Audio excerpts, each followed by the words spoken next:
ఈరోజు అంశం వచ్చేసరికి ద బీస్ట్ 666 పార్ట్ 2. మరి నిన్నటి దినాన 666 ముద్ర, దాన్ని తీసుకొచ్చేటువంటి ఒక మృగము, అంత్యక్రీస్తు, దానికి సంబంధించినటువంటి అంశము మరి పార్ట్ 1గా చెప్పడం జరిగింది. అయితే దాని కొనసాగింపుగా ఈరోజు మరి పార్ట్ 2 మరి చెప్తా ఉన్నాను. నిన్నటి దినాన నేను చెప్పినటువంటి ఈ యొక్క పార్ట్ 1లో మరి ప్రకటన గ్రంథము 13వ అధ్యాయము 1, 2 వచనాలు మనం ధ్యానం చేసాం. మరి ఈరోజు ప్రకటన గ్రంథము 13వ అధ్యాయము 3, 4 వచనాలు పరిశుద్ధ గ్రంథములో నుండి ఆ యొక్క మాటలు చదువుకుందాం. దాని తలలో ఒక దానికి చావు దెబ్బ తగిలినట్టుండెను. ఆ చావు దెబ్బ మానిపోయిన గనుక భూజనులందరూ మృగము వెంట వెళ్ళుచు ఆశ్చర్యపడిరి. ఆ మృగమునకు అధికారం ఇచ్చినందున వారు ఘటసర్పమునకు నమస్కారము చేసిరి. మరియు వారు ఆ మృగముతో సాటి ఎవడు, దానితో యుద్ధము చేయగలవాడెవడు అని చెప్పుకొనుచు ఆ మృగమునకు నమస్కారము చేసిరి. దేవుడి మాటలు దీవించి ఆశీర్వదించునుగాక. ప్రియ దేవుని బిడ్డలారా, ఈ యొక్క ప్రకటన గ్రంథము 13వ అధ్యాయము 3, 4 వచనాలు మనం చూస్తే 2 ప్రాముఖ్యమైనటువంటి విషయాలు ఉన్నాయి. ఒకటి ఘట సర్పము, దాన్ని డ్రాగన్ అంటారు. రెండవది వూండెడ్ అండ్ హీల్డ్ హెడ్, అంటే గాయపరచబడి మళ్ళీ స్వస్థపరచబడినటువంటి తల. ఈ 2 చాలా ప్రాముఖ్యమైనటువంటివి. ఈ రెండిటి గురించి ఈరోజు మనం కొన్ని విషయాలు మనం నేర్చుకుందాం. మరి ఇక్కడ ఘట సర్పము, ఈ ఘట సర్పము ఎవరు? ఈ ఘట సర్పం ఏం చేసిందంట? ఆ మృగమునకు అధికారం ఇచ్చినందున వారు ఘట సర్పమునకు నమస్కారము చేసిరి. ఈ మృగానికి అధికారం ఇచ్చిందే ఈ ఘట సర్పం. 12వ అధ్యాయం 9వ వచనం. కాగా సర్వలోకమును మోసపుచ్చుచు అపవాదియును సాతాననియు పేరుగల ఆది సర్పమైన ఆ మహాఘట సర్పము పడద్రోయబడెను. అది భూమి మీద పడద్రోయబడెను. దాని దూతలు దానితో కూడా పడద్రోయబడిరి. ఆ ఘట సర్పమే అపవాది అయిన సాతాను అను పేరు కలిగినటువంటి ఆది సర్పము, ఆ మహాఘట సర్పము. ఇక్కడ ఈ యొక్క సాతానికి వీళ్ళు ఏం చేస్తున్నారంట? వీళ్ళు నమస్కారము చేస్తూ ఉన్నారంట. చూడండి, ప్రకటన గ్రంథము 13, 4 వచనములో ఆ మృగమునకు అధికారం ఇచ్చినందున వారు ఘట సర్పమునకు నమస్కారము చేసి. ఎవరు నమస్కారం చేస్తున్నారు? ఆ జన సమూహం అంతా నమస్కారం చేస్తున్నారు. నమస్కారం చేస్తున్నారంటే ఈ ఘట సర్పము కంటికి కనపడుతుందా? ఈ సాతానుడు కంటికి కనపడుతున్నాడా? కంటికి కనపడితే వాళ్ళు దాన్ని చూసి నమస్కారం చేస్తున్నారా? మరి లేఖనం దాని గురించి ఏం మాట్లాడుతూ ఉందని మనం చూస్తే 1 కొరింథీయులకు రాసిన పత్రిక 10వ అధ్యాయం 20వ వచనం. లేదు గాని అన్యజనులు అర్పించు బలులు దేవునికి కాదు, దెయ్యములకే అర్పించుచున్నారని చెప్పుచున్నాను. మీరు దెయ్యములతో పాలువారవుట నాకు ఇష్టము లేదు. ఇక్కడ ఈ యొక్క అన్యజనులు ఎవరైతే దేవుడుగా భావించి అర్పణలు అర్పిస్తూ ఉన్నారో వారు అర్పిస్తుంది దేవుడికి కాదు, కానీ దేవుడు రూపములో కనపడుతున్నటువంటి ఆ యొక్క దెయ్యములకే అర్పించుచున్నారు అని చెప్పుచున్నాడు దేవుని యొక్క వాక్యములు. కాబట్టి మీరు దెయ్యములతో పాలువారవుట నాకు ఇష్టము లేదు. ఎవరు ఈ దెయ్యం? ఎవరు? చూడండి, 1 యోహాను 5వ అధ్యాయము 18వ వచనంలో అంటుంది, మనము దేవుని సంబంధులమనియు లోకమంతయు దుష్టుని అందున్నదనియు ఎరుగుదుము. ఈ లోకమంతటికి రాజైనటువంటి వాడు ఈ యొక్క అపవాది. సాతాను. ఈ యొక్క అపవాది ఈ లోకమంతటికి దుష్టుడుగా ఉన్నాడు. ఈ లోకమంతా అతని చేతిలో ఉన్నది. అందుకనే అపవాది ఏం చేస్తున్నాడు? యేసు ప్రభువుని ఈ లోకమంతా నేను నీకు ఇస్తాను, నువ్వు నా కాళ్ళు మొక్కు అని చెప్పని అంటున్నట్టుగా మనం చూస్తున్నాం. కాబట్టి ప్రియ దేవుని బిడ్డలారా, ఇక్కడ మనము చూసినటువంటి 3-4 వచనాల్లో మరి డ్రాగన్ ఎవరు అంటే ఆ డ్రాగనే సాతాను. ఆ డ్రాగన్ ఎవరు అంటే ఆ డ్రాగనే ఇక్కడ అంత్యక్రీస్తు అనేటువంటి విషయాన్ని మీరు గుర్తుపెట్టుకోవాలి. ఈ యొక్క అంత్యక్రీస్తు అంటే ఈ యొక్క సాతానుడు కంటికి కనపడ్డు, కానీ అంత్యక్రీస్తు రూపంలో ఈ లోకాన్ని ఏలుబడి చేయటానికి వస్తాడు. ఈ అంత్యక్రీస్తు ఈ లోకానికి ఏలుబడి చేయటానికి వచ్చినప్పుడు ఆ రాజ్యాలన్నిటికీ బలాన్ని ఇస్తాడంట. ఆ రాజ్యాలన్నిటికీ బలాన్ని ఇచ్చి వాటన్నిటిని ఏం చేస్తాడంట? వాటికి అధికారం ఇస్తాడు. ఆ అధికారం ఇవ్వటం వలన ఆ రాజ్యాలన్నీ కూడా ఈ అంత్యక్రీస్తు చెప్పినట్టుగా ఈ యొక్క మరి బైబిల్లో మరి దాని గురించి ఘట సర్పము ఏదైతే చెప్పినట్టుగా దాని ప్రకారముగా వాళ్ళు నడుచుకోవటానికి ఇష్టపడతారు. మరి చూడండి, ఏ అధికారము ఈ అంత్యక్రీస్తు మరి ఇస్తాడు అంటే మరి రానున్నటువంటి మరి భవిష్యత్తు దినాల్లో ఎలాంటి పరిస్థితులు మరి నెలకొంటాయో తెలియదు, కానీ మరి ఈ యొక్క అంత్యక్రీస్తు అని పిలువబడినటువంటి వ్యక్తి అన్ని దేశాలన్నిటికి కూడా అతనే రాజుగా ఉంటాడు, అతనే ఏలుబడి చేస్తాడు. వీటన్నిటిని కూడా అతనే తన యొక్క అధికారం ఇచ్చి వాళ్ళని మరి ఈయనతో పాటు పనిచేయటానికి ఒప్పిస్తాడని వాక్యం సెలవిస్తా ఉంది. అయితే రెండో విషయం మనం చూస్తే దాని తలలో ఒక దానికి చావు దెబ్బ తగిలినట్టుండెను. అయితే ఆ చావు దెబ్బ మానిపోయిన గనక భూజనులందరూ మృగము వెంట వెళ్ళుచు ఆశ్చర్యపడరు.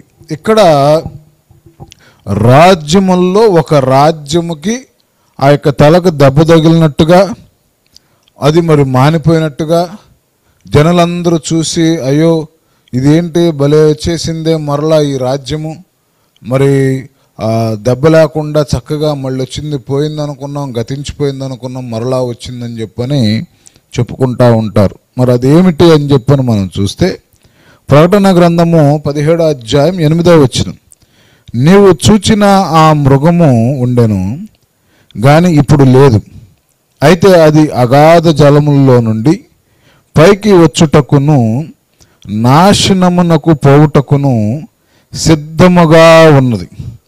భూనివాసులలో జగత్పత్తి మొదలుకొని జీవ గ్రంథమందు ఎవరి పేరు రాయబడలేదో వారు ఆ మృగము ఉండెను గాని ఇప్పుడు లేదు, అయితే ముందు వచ్చుచున్న సంగతి తెలుసుకొని ఆశ్చర్యపడిరి. ఇక్కడ ఈ వాక్యాన్ని మనం చూస్తే నీవు చూచిన ఆ మృగము ఉండెను కానీ ఇప్పుడు లేదు, అయితే అది అగాధ జలములలో నుండి పైకి లేచి అగాధ జలములలో నుండి పైకి వచ్చుటకును నాశనమునకు పోవుటకును సిద్ధముగా ఉన్నది. ఇక్కడ అగాధ జలములలో నుండి ఈ యొక్క మరి ఒక రాజ్యము వస్తుంది. ఈ రాజ్యము గతములో ఉంది, పడిపోయింది, మరలా వస్తుంది ఈ రాజ్యం. అయితే అగాధ జలములు అని ఇక్కడ ఈ రాజ్యంతో మాట్లాడుతున్నాడు. అలాగే ప్రకటన గ్రంథము 13వ అధ్యాయములో ఆ యొక్క 1-2 వచనాల్లో కూడా ఏమని చెప్తాడంటే సముద్రము నుండి వచ్చింది ఈ యొక్క 7 తలలు సముద్రం నుండి వచ్చిన మృగము అని చెప్పని అంటాడు. ఎందుకని దేవుడు సముద్రము ఇక్కడ చూస్తేనేమో ఆ యొక్క అగాధ జలములు అని వీటిని మాట్లాడుతూ ఉన్నాడు. ఈ సముద్రము అనేటువంటిది ఆ యొక్క జెంటైల్స్ అంటే వారు ఇశ్రాయేలు జనాంగము కాదు. ఇశ్రాయేలు జనాంగము కానటువంటి వారిని జెంటైల్స్ అని పిలుస్తారు. ఈ జెంటైల్స్ అనేటువంటి వారిని కానీ, రాజ్యాలను కానీ, ప్రభుత్వాలను కానీ బైబిల్లో సముద్రము కింద దేవుడు మాట్లాడుతున్నాడు. ఆ యొక్క లోకానికి సంబంధించి ఇశ్రాయేలు జనాంగాన్ని తప్పనిచ్చి ఇంకా ఎవరైతే ఆ యొక్క అన్యజనులు, మరి అన్యజాతులు, ఇతర జాతుల వారు ఉన్నారో వాళ్ళందరూ కూడా జెంటైల్స్ కింద వస్తారు.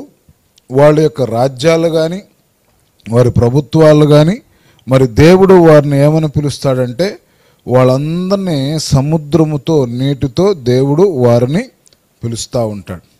అయితే ఈ యొక్క ఇశ్రాయేలు జనాంగాన్ని మాత్రమే ఆయన బిడ్డలుగా, ఈ భూమి మీద ఆయన వారసులుగా దేవుడు పిలుచుకుంటాడు. కాబట్టి ఇక్కడ చెప్పబడినటువంటి విషయాల్లో మనం చూస్తే, మరి ప్రకటన గ్రంథం 13:1 సముద్రంలో నుండి మృగం అన్నాడు. ఇక్కడ ఆ మృగం ఏంటంటే రాజ్యాలని మనం చెప్పుకున్నాం. ఆ రాజ్యాల్లో ఒక రాజ్యానికి తలకు దెబ్బ తగిలింది, మరలా వస్తుందంట. ఆ రాజ్యం కూడా ఎక్కడి నుంచి వస్తుంది? అగాధ జలములో నుండి పైకి వచ్చుటకును నాశనమునకు పోవుటకును సిద్ధముగా ఉంది. అంటే రావటానికి వస్తుంది కానీ అది నాశనం అయిపోద్దే కానీ అది నిలబడేటువంటి రాజ్యం అయితే కాదు. అయితే ఈ యొక్క రాజ్యాల గురించి దానియేలు గ్రంథము 7వ అధ్యాయము 2-3 వచనాల్లో చెప్తాడు. ఏమని? ఈ యొక్క సముద్రాల నుండి వచ్చేటువంటి రాజ్యాలు అవి నిన్న మనం చెప్పుకున్నట్టుగా బబులోను రాజ్యము, పెర్షియా రాజ్యము, గ్రీస్తు రాజ్యము, రోమా రాజ్యం. ఈ 4 రాజ్యాలు ఇవి సముద్రము నుండి వచ్చేటువంటి రాజ్యాలు. సముద్రం అంటే నీళ్ళల్లో నుంచి వస్తాయని అనుకోమాకండి. అంటే ఇవన్నీ ఎందుకు సముద్రం అంటున్నాడంటే ఇవన్నీ కూడా అన్యులకు సంబంధించినటువంటి రాజ్యాలు దేవుని దృష్టిలో. వీళ్ళు ఇశ్రాయేలు జనాంగము కాదు.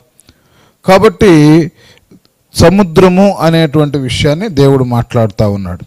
అయితే ఇక్కడ మనం చూస్తే అంత్యక్రీస్తు తనను తాను ఏం చేస్తున్నాడంట?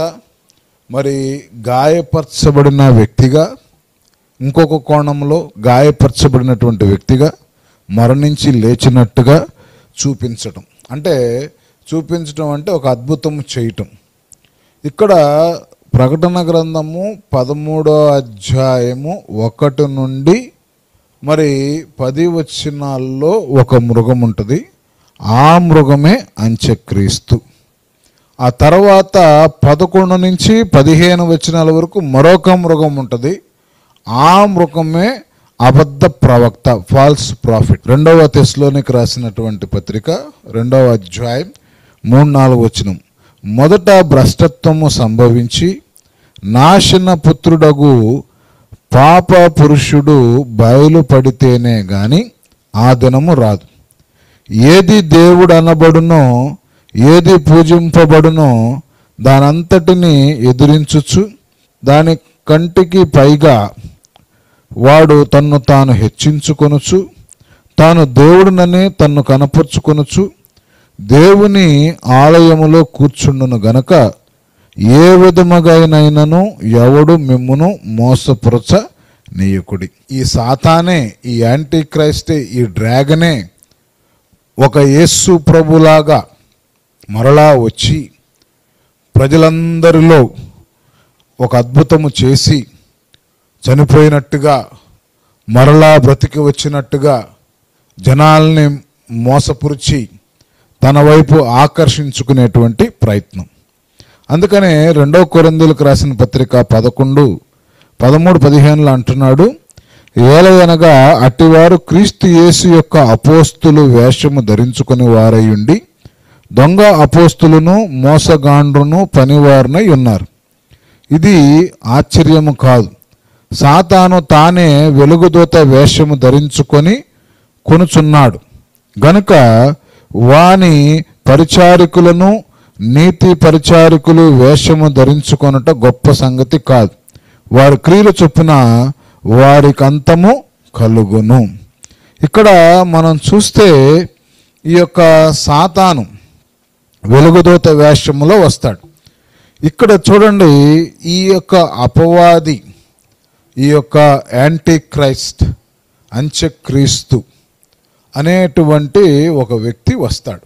ఈ 5 వచ్చేసరికి ఏంటి, 42 నెలలు అంటే 3.5 సంవత్సరాలు.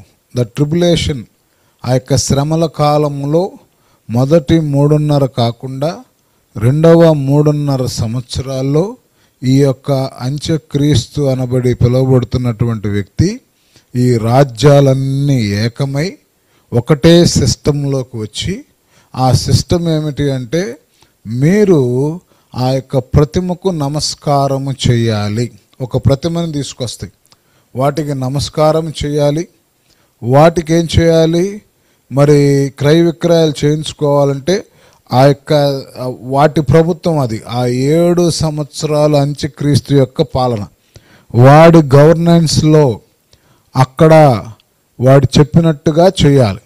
అలా చేస్తేనే వారు క్రయ విక్రయాలు చేసుకోవాలన్న ఆ యొక్క కుడి చేతి మీద నొసటి మీద ఉండేటువంటి 666 అనేటువంటి ఒక ముద్ర, ఒక సంఖ్య, అది ఉంటే దాని వలనే నువ్వు క్రయ విక్రయములైనా చేయగలుగుతావు. 6వ వచనంలో ఏమంటున్నాడు, దూషించుటకును.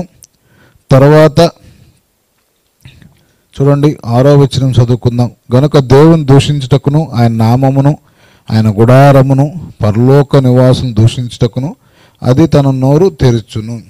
ఇప్పుడు ఈరోజు పరిస్థితులు ఎలా ఉన్నాయి, దేవుణ్ణి దూషిస్తూ ఉన్నారు. తర్వాత ఇంకేం అధికారం ఇవ్వబడిందంటే చూడండి 7వ వచనములు అంటున్నాడు, మరియు పరిశుద్ధులతో యుద్ధము చేయును, వారిని జయింపును, దానికి అధికారం ఇవ్వడును.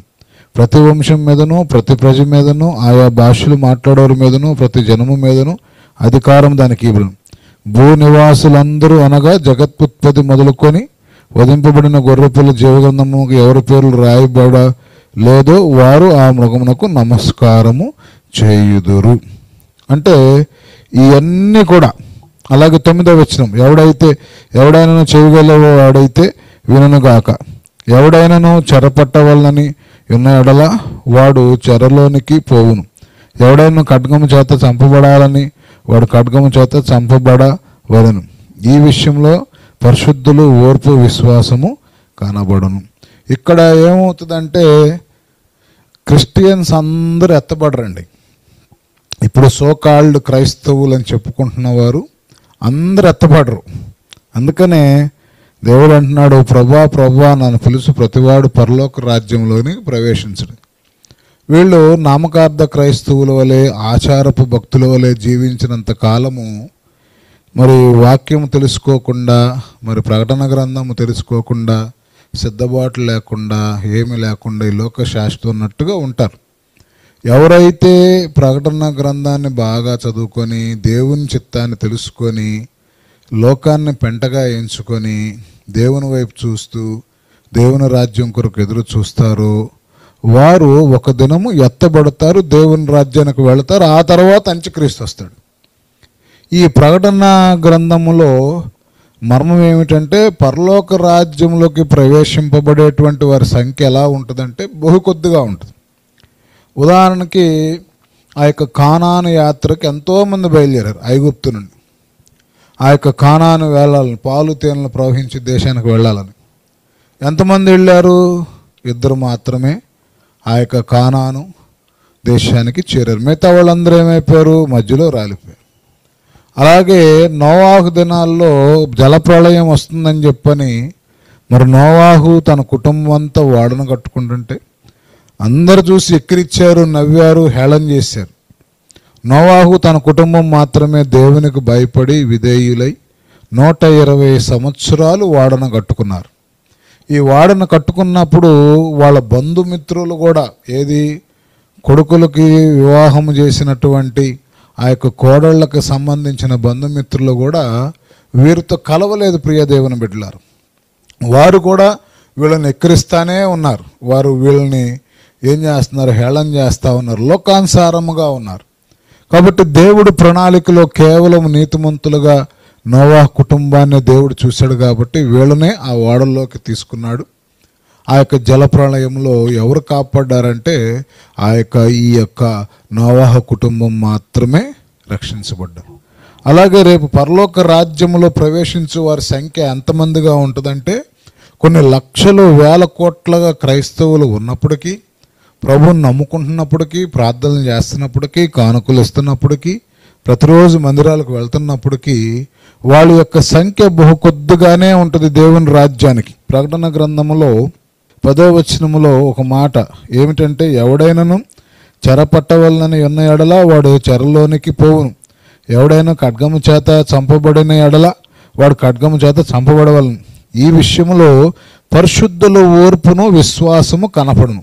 ఇక్కడ పరిశుద్ధులు ఎవరు అంటే వీళ్ళే, ఈ సో కాల్డ్ ట్రెడిషనల్ క్రిస్టియన్స్, నామకార్థ క్రైస్తవులు ఎవరైతే ఉన్నారో, ఆచార భక్తిపరమైనటువంటి క్రైస్తవులు ఎవరైతే ఉన్నారో, పండగ భక్తులు ఎవరైతే ఉన్నారో, వీళ్ళందరూ విడవబడిన తర్వాత వీళ్ళందరి యొక్క భక్తి, విశ్వాసము, ఓర్పు కనపడిద్దంట శ్రమల కాలంలో. కాబట్టి దేవుని వాక్యం అంటుంది చాలా జాగ్రత్తగా మనము ఉండాలి. ప్రకటన గ్రంథము 13వ అధ్యాయము 11 నుంచి 15 వచనాలు. మరియు భూమిలో నుండి మరి యొక్క క్రూర మృగము పైకి వచ్చుట చూచితిని. గొర్రెపిల్ల కొమ్ము వంటి 2 కొమ్ములు దానికి ఉండెను. అది గట్ట సర్పము వలె మాట్లాడుచుండెను. అది ఆ మొదట క్రూర మృగమునకును అధికారపు శ్రేష్ఠులన్నీ దాని ఎదుట చేయుచున్నది.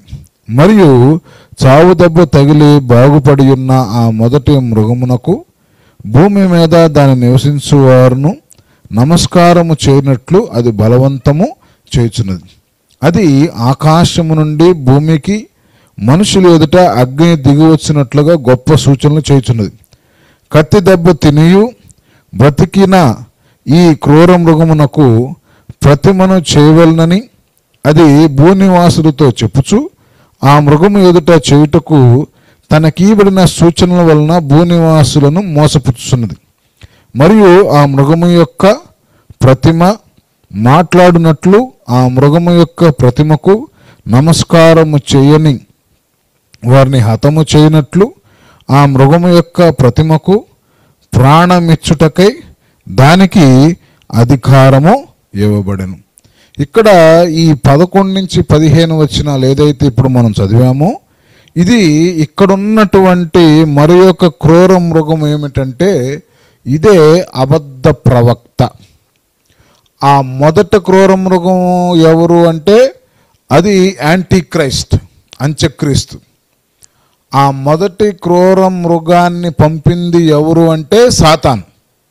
ఈ మొదటి క్రూర మృగము ఎక్కడి నుంచి వచ్చింది? జలములలో నుండి వచ్చింది. జాగ్రత్తగా వినండి. జలములు అంటే లోకములో నుండి, అంటే ప్రజలు అన్య జనుల్లో నుండి వచ్చినటువంటిదే ఆ యొక్క యాంటీ క్రైస్ట్. ఆ యాంటీ క్రైస్ట్ని తీసుకొచ్చింది ఎవరు? అపవాది అయినటువంటి సాతాన్. అతనే ఆ యొక్క డ్రాగన్.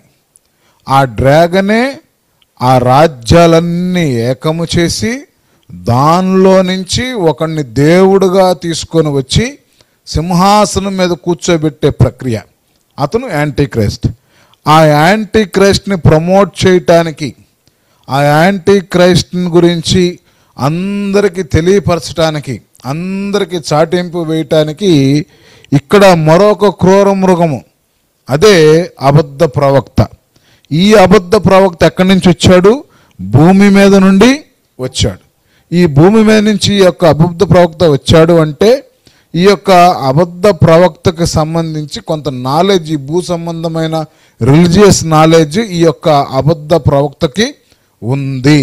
ఈ యొక్క అబద్ధ ప్రవక్త ఇజ్రాయేల్ జనాంగముతో కనెక్షన్ ఉన్నటువంటి వ్యక్తి. అంటే బైబిల్ క్లియర్గా చెప్తా ఉంది ఏమని? ఇశ్రాయేలు జనాంగానికే యేసు ప్రభువారు దేవుడు. అబద్ధ ప్రవక్త అనేటువంటి వ్యక్తి ఈ యొక్క భూమి నుండి వచ్చాడు అని. అయితే జలముల గురించి మాట్లాడింది ఎవరి గురించి అంటే అన్యజనుల గురించి, అన్య వ్యక్తుల గురించి బైబిల్ మాట్లాడుతుంది. మరి భూమి నుంచి ఇతను వచ్చాడు. అంటే ఈ ఇజ్రాయేలుకు సంబంధించినటువంటి ఆ యొక్క విషయాలు ఇతనికి తెలుసు. ఇతను ఇశ్రాయేలు దేశానికి ఇతను కనెక్ట్ అయి ఉంటాడు అనేటువంటిది ఈ యొక్క సారాంశం. అయితే ఇక్కడ మరలా మనము సబ్జెక్టులోకి వెళ్తే ఈ యొక్క అబద్ధ ప్రవక్త ఏం చేస్తున్నాడంట చూడండి. ప్రకటన గ్రంథం 16వ అధ్యాయం 13వ వచనం. మరియు ఆ ఘట సర్పము నోట నుండి, క్రూర మృగము నోట నుండి, అబద్ధ ప్రవక్త నోట నుండి కప్పల వంటి 3 అపవిత్రాత్మలు బయలు వెడలగా సూచితిని. ఈ యొక్క కప్పల లాంటి 3 అపవిత్రాత్మలు బయటకు వచ్చినాయి అంట. ఘట సర్పము నోటి నుండి, క్రూర మృగము నోటి నుండి, అబద్ధ ప్రవక్త నోటి నుండి. ఇవి బయటకు వచ్చి దేనికి వచ్చినాయి ఇవి బయటికి అంటే, ఇవి అర్మగెద్దోన్ యుద్ధం గురించి చెప్పేటప్పుడు ఈ సబ్జెక్ట్ నేను చెప్పాలి. ఎందుకు బయటకు వచ్చినాయి అంటే, ఇవి వెళ్ళి దేశమంతా తిరిగి రాజులందరినీ ఏకపరిచి యుద్ధానికి సిద్ధపరచడానికి ఈ 3 కప్పల వంటి అపవిత్రతలు కలిగినవి బయటకు వస్తున్నాయి. అది అర్మగెద్దోన్ యుద్ధం అప్పుడు ఈ సబ్జెక్ట్ నేను చెప్తాను. అయితే ఇది నేను ఎందుకు జ్ఞాపకం చేశానంటే, ఈ 3 ఒకటి ఎవరండి? ఆ ఘట సర్పము, క్రూర మృగము, అబద్ధ ప్రవక్త. ఇక్కడ ఘట సర్పము అంటే డ్రాగన్, సాతానుడు. క్రూర మృగము అంటే మొదటి క్రూర మృగం, సముద్రంలో నుండి వచ్చిన క్రూర మృగం అంటే యాంటీ క్రైస్ట్. భూమి మీద నుంచి వచ్చినటువంటి ఇంకొక క్రూర మృగము ఎవరంటే ఫాల్స్ ప్రాఫిట్. వీళ్ళు 3 ఒకటి. అయితే ఈ ఫాల్స్ ప్రాఫిట్ యొక్క జాబ్ ఏంటంటే, ఆ యొక్క అంత్యక్రీస్తు యొక్క అధికారమును తీసుకొని, అంత్యక్రీస్తు యొక్క అధికారము పొందుకొని, అతని యొక్క పవర్స్ని యూటిలైజ్ చేసుకొని, అతను ఏం చేస్తాడంటే అంత్యక్రీస్తుని ప్రమోట్ చేస్తూ ఆ యొక్క అంత్యక్రీస్తుని ఆరాధించాలని ఇతను అద్భుతాలు చేస్తూ ఉంటాడు. ఇదంతా కూడా ఆ యొక్క అంత్యక్రీస్తు నుండే నాకు లభించింది, ఆయనే దేవుడు, ఈ మిగతా ఇంతవరకు మీరు పూజించినవన్నీ కూడా, ఆరాధించినవన్నీ కూడా వాస్తవాలు కాదు. ఇప్పుడు మీరు చూస్తున్న వ్యక్తే ఆయనే దేవుడు, ఆయనే మీరు ఆరాధించాలని, ఆయన ద్వారా నేను పొందుకున్నానని ఆ యొక్క కొన్ని శక్తులని అదేం చేస్తుందంటే ప్రదర్శిస్తూ ఉంటుంది. అందుకనే ప్రకటన గ్రంథము 13వ అధ్యాయం 13వ వచనంలో అంటున్నాడు, అది ఆకాశం నుండి భూమికి మనుష్యుల ఎదుట అగ్ని దిగు వచ్చినట్టుగా గొప్ప సూచనలు చేయుచున్నది. ఎలా చేస్తుంది ఇది? మొదటి రాజుల గ్రంథము 18వ అధ్యాయము 38వ వచనంలో మనం చూస్తే, అతడు ఈలాగున ప్రార్థన చేయుచుండగా యెహోవా అగ్ని దిగి దహన బలి, పశువును, కట్లను, రాళ్లతో బుగ్గిని దహించి కందకమందున్న నీళ్లు ఆర్పివేశాను. ఇక్కడ 2వ రాజుల గ్రంథములో మనం చూస్తే అక్కడేం జరిగింది? అగ్నిగంధమును కురిపించినట్టుగా మనం చూస్తూ ఉన్నాం దేవుని యొక్క మరి లేఖనాల్లో. ఇది కూడా సిమిలర్ టు బైబిల్గా ఇది కూడా ఏం చేస్తుందంటే అగ్నిగంధకములు అంటే ఇక్కడ దాని అర్థం ఏంటి? దేవుని యొక్క పవర్ ఏదైతే మరి ఆ రోజు ఆ యొక్క అగ్నిగంధకములు కురిపించి ఆ దహన బలను మరి అక్కడ దహింపజేశాడో, మరి అలాగే ఇక్కడ ఇది కూడా ఏం చేస్తుందంటే నాకు కూడా ఈ పవర్ అనేటువంటిది దేవుని యొద్ద నుండి, అంటే అక్కడ దానికి దేవుడు ఎవరు? అంత్యక్రీస్తు. ఆ అంత్యక్రీస్తు ఎవరి నుంచి వచ్చాడు? డ్రాగన్, సాతానుడు ఇచ్చినటువంటి వాడే అంత్యక్రీస్తు. ఆ అంత్యక్రీస్తు నుంచి నాకు పవర్స్ వచ్చినాయని చెప్పని కొన్ని మిరాకిల్స్ చేస్తూ ఉంటుందంట. ఏంటది? ఆ ఫాల్స్ ప్రాఫిట్. ఆ మిరాకిల్స్ యొక్క మాయలో పడిపోయి చాలామంది ఏం చేస్తారంటే వాళ్ళు దాన్ని అది పెట్టినటువంటి ప్రతిమ ఏదైతే ఉందో ఆ యొక్క ప్రతిమ చూడండి 15వ వచనంలో ఉంటుంది. మరియు ఆ మృగము యొక్క ప్రతిమ మాట్లాడినట్లును, ఆ మృగము యొక్క ప్రతిమకు నమస్కారము చేయని వారిని హతము చేయనట్లును, ఆ మృగము యొక్క ప్రతిమకు ప్రాణమిచ్చుటకై దానికి అధికారము ఇవ్వబడెను. దేనికి అధికారం ఇవ్వబడింది? ఫాల్స్ ప్రాఫిట్కి అధికారం ఇవ్వబడింది. ఆ మృగము యొక్క ప్రతిమ అంటే ఒక ప్రతిమను చేసుకోవాలి, ఆ ప్రతిమకు నమస్కారం చేయాలి, ఆ ప్రతిమకు సాగిలపడాలి. ఆ ప్రతిమే అంత్యక్రీస్తు యొక్క ప్రతిమ, ఆ ప్రతిమే సాతాను, డ్రాగన్. వీళ్ళు ముగ్గురు ఒకటే. అయితే ఈ ముగ్గురు కలయికతో ఈ భూమిని వాళ్ళు ఏం చేస్తూ ఉంటారంటే కొంచెము కాలము వాళ్ళు పరిపాలించవలసి ఉన్నది అని చెప్పని దేవుని యొక్క వాక్యము సెలవిస్తూ ఉంది. ప్రకటన గ్రంథము 17వ అధ్యాయం 9 నుండి 10 వచనాలు. ఇందులో జ్ఞానము గల మనసు కనబడును. ఆ 7 తలలు ఆ స్త్రీ కూర్చున్న 7 కొండలు. 10వ వచనం. మరియు 7 రాజులు కలరు, 5 కూలిపోయి ఒకడున్నాడు, కడమవాడు ఇంకనూ రాలేదు. వచ్చినప్పుడు అతడు కొంచెం కాలము ఉండవలెను. ఈ కడమ రాజ్యం ఏదైతే ఉందో ఈ రాజ్యమే యాంటీ క్రైస్ట్ యొక్క రాజ్యం. అంటే ఈ రాజ్యమే సాతాను యొక్క పరిపాలన. ఈ రాజ్యం ఎంతకాలం చేస్తాడు? 7 సంవత్సరాలు పరిపాలన చేస్తాడు. ఆ 7 సంవత్సరాల్లో మొదటి 3.5 సంవత్సరాలు, రెండో 3.5 సంవత్సరాలు. మొదటి 3.5 సంవత్సరాలు మామూలుగా ఉంటుంది. తర్వాత 3.5 సంవత్సరాలు ఏం చేస్తాడంటే భయంకరమైనటువంటి శ్రమలు, భయంకరమైనటువంటి కష్టాలు, ఇవన్నీ కూడా ఈ యొక్క అంత్యక్రీస్తు యొక్క పరిపాలనలో ఉంటాయి. అయితే ఈ యొక్క అంత్యక్రీస్తు అనగా ఈ యొక్క యాంటీ క్రైస్ట్, ఈ యొక్క సాతాను యొక్క పరిపాలనలో 666 అనేటువంటి ఒక ముద్రను తీసుకొస్తాడు. వాస్తవంగా 666 అనేటువంటి ముద్ర గురించి ఈరోజు నేను చెప్పట్లా. ఎందుకంటే ఈ 666 అనే ముద్ర చెప్పాలంటే వాస్తవంగా దీని విషయమై కొంతకాలము దేవుణ్ణి అడగాలి, ప్రార్థన చేయాలి. ఎందుకంటే ఏదన్నా మనము తప్పుడుగా మనం చెప్పకూడదు. కానీ ఈ 666 ముద్ర గురించి చాలామంది చెప్పేది ఏంటంటే ఈ 666 ముద్ర అనేటువంటిది అది ఒక చిప్పని కుడి చేతుల్లో నొసటి యందు పెడతారని చెప్పని అంటారు. కానీ అది వాస్తవం కాదు అని చెప్పని చాలామంది తెలియపరుస్తూ ఉన్నారు.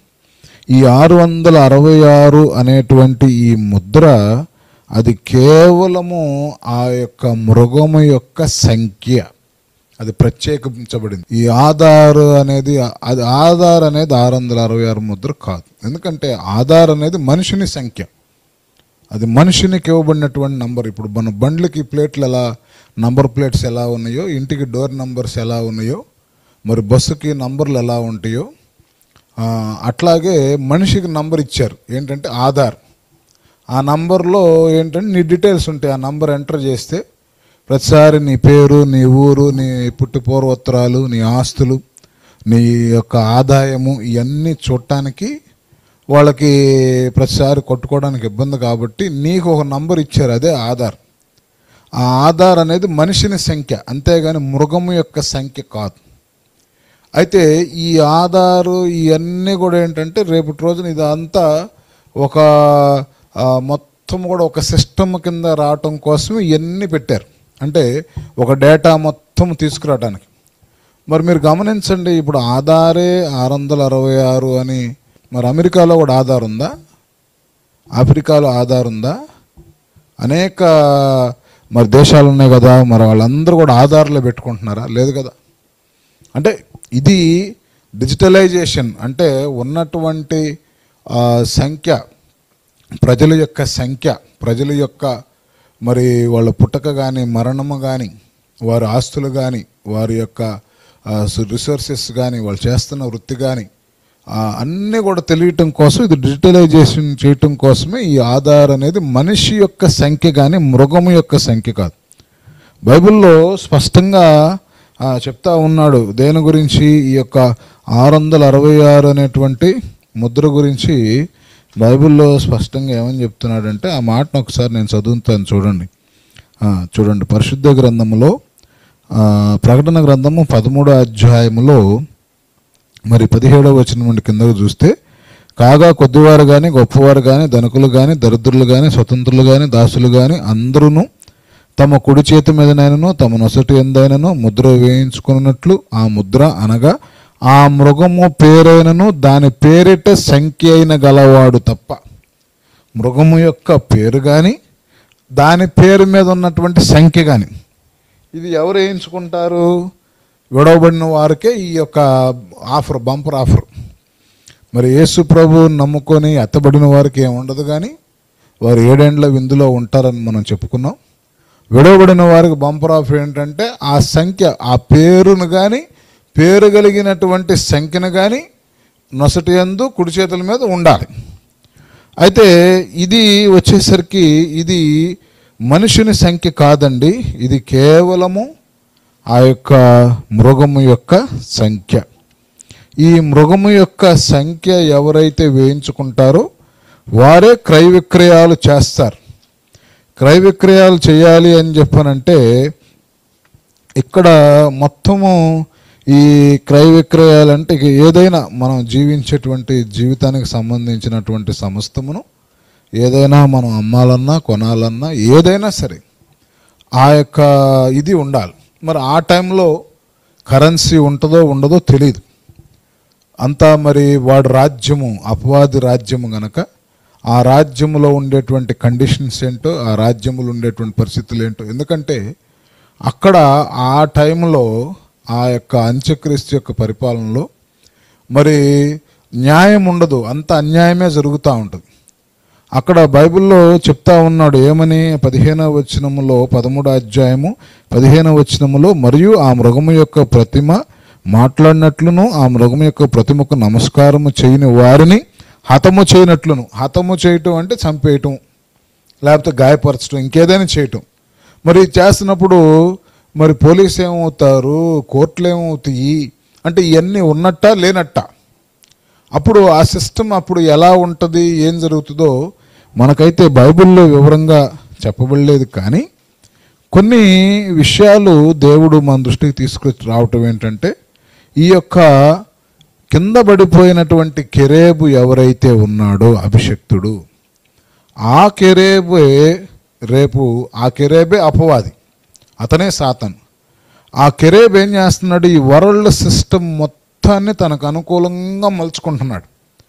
మొత్తం మ్యానిపులేట్ చేసి తనకి నచ్చిన విధంగా ఈ భూమి మీద జరిగిస్తూ ఉన్నాడు.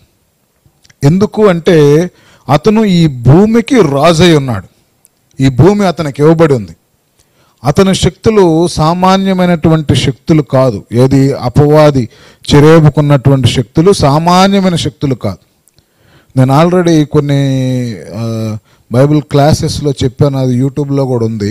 అయితే యేసు ప్రభుకి తండ్రి అయినటువంటి దేవుడు యెహోవాకి, ఆ దేవునికి ఎంత శక్తి ఉందో వీడికి ఇంచుమించు అంతే శక్తి ఉంది. కొంతే డిఫరెన్స్ ఉంటుంది అంతే. అంటే దేవుడు అంత శక్తి కలిగిన వాడు కాదు, కానీ ఇతను ఇంచుమించుగా అంత శక్తి కలిగినటువంటి వాడు ఈ యొక్క కెరేబు. అలాంటి ఈ కెరేబుని నెట్టివేసినప్పుడు భూమి మీదకి వచ్చినప్పుడు ఈ కెరేబు ఏం చేస్తున్నాడంటే, భూమి అతనికి ఇవ్వబడింది గనక, భూమి అధికారం అతనిది గనక, ఈ భూమి మీద ఉన్నాడు గనక అతను ఏం చేస్తున్నాడంటే ఈ వరల్డ్ సిస్టమ్ అంతా కూడా అతని యొక్క గుప్పిట్లో ఉండేటట్టుగా, అతని యొక్క మ్యాన్ పవర్లో అంటే అతని యొక్క విధానంలో ఉండేటట్టుగా చేసుకుంటాడు.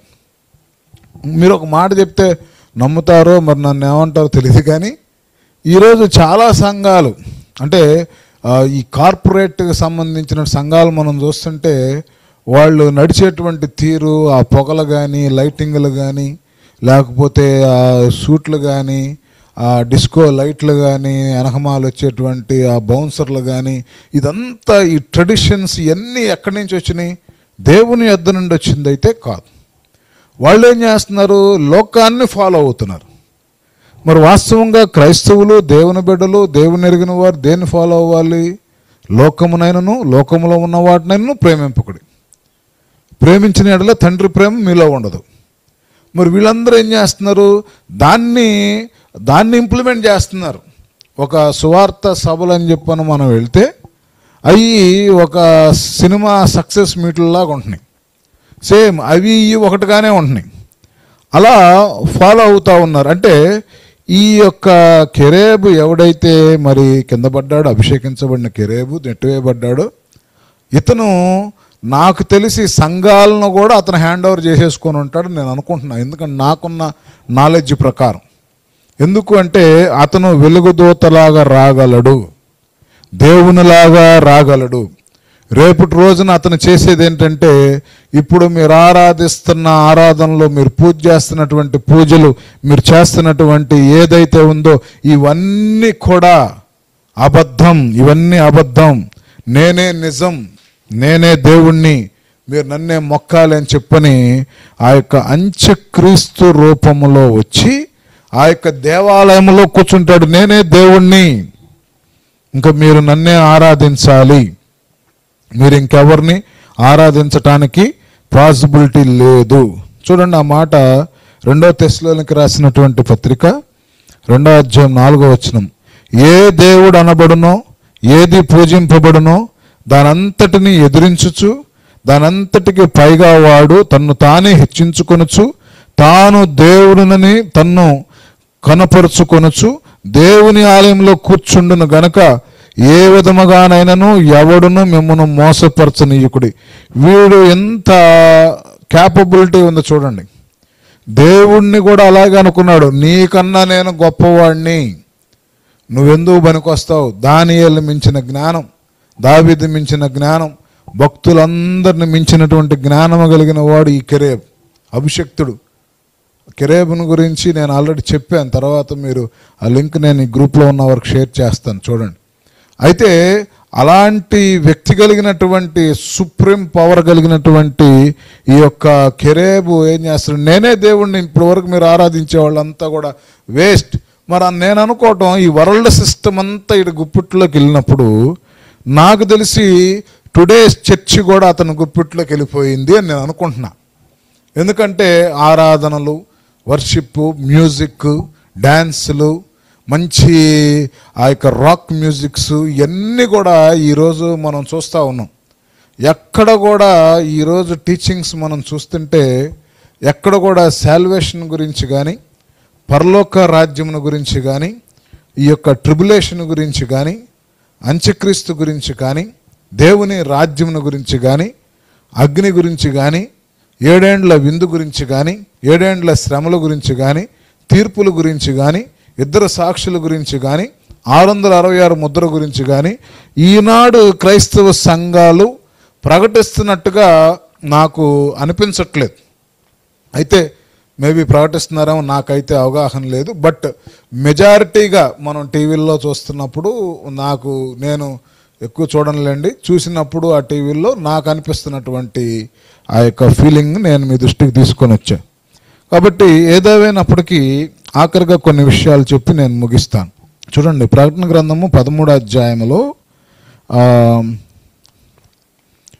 మొదటి నుంచి చదువుకుంటే, మరియు 10 కొమ్ములను 7 తలలను గల ఒక క్రూరమృగము సముద్రం నుండి పైకి వచ్చుట చూచితిని. దాని కొమ్ముల మీద 10 కిరీటములను, దాని తలల మీద దేవదూషణకరమైన పేర్లు ఉండెను. నేను చూచిన ఆ మృగము చిరుతపులి పోలి ఉన్నది. దాని పాదం ఎలుగుబంటి పాదము, దాని నోరు సింహపు నోరు వంటిది. దాని ఆ ఘట సర్పము తనకు బలము, సింహాసనం, గొప్ప అధికారం ఇచ్చాను. ఈ 10 కొమ్ములు 7 తలలు కలిగిన ఒక క్రూర మృగము సముద్రంపై, అంటే ఇది రాజుల గురించి మనం మాట్లాడుకున్నాం. ఈ రాజ్యాలు ఇవన్నీ కూడా ఏమవుతాయంట, ఈ యొక్క అపవాదికి పవర్ ఇస్తే, సపోర్ట్ చేస్తాయి, అపవాదికి సపోర్ట్ చేస్తాయి. ఈ యొక్క అపవాది ఏం చేస్తాడు, వాటన్నిటిని స్వాధీనపరుచుకుంటాడు. అంటే ఆ రాజ్యాలకి కావాల్సింది వీడి దగ్గర ఉంటుంది, ఈ అపవాది దగ్గర ఉంటుంది. ఏ రాజ్యానికి ఏం కావాలో, ఆ కొరత ఏంటో, ఆ కొదవేంటో అది మొత్తాన్ని సప్లై చేసేటువంటి కెపాసిటీ ఈ అంత్యక్రీస్తుకి, ఈ యొక్క డ్రాగన్కి ఉంటుంది. ఎందుకంటే ఈ భూమంతా వాడిదే. కాబట్టి వీడి ఎజెండా ఏంటి, దేవుణ్ణి నాశనం చేయటం, దేవుని పనిని పాడు చేయటం. అది ఆది కాండంలో చేశాడు. ఏం చేశాడు, దేవుడికి ఆదాము అవ్వలకి వైరం పెట్టేశాడు.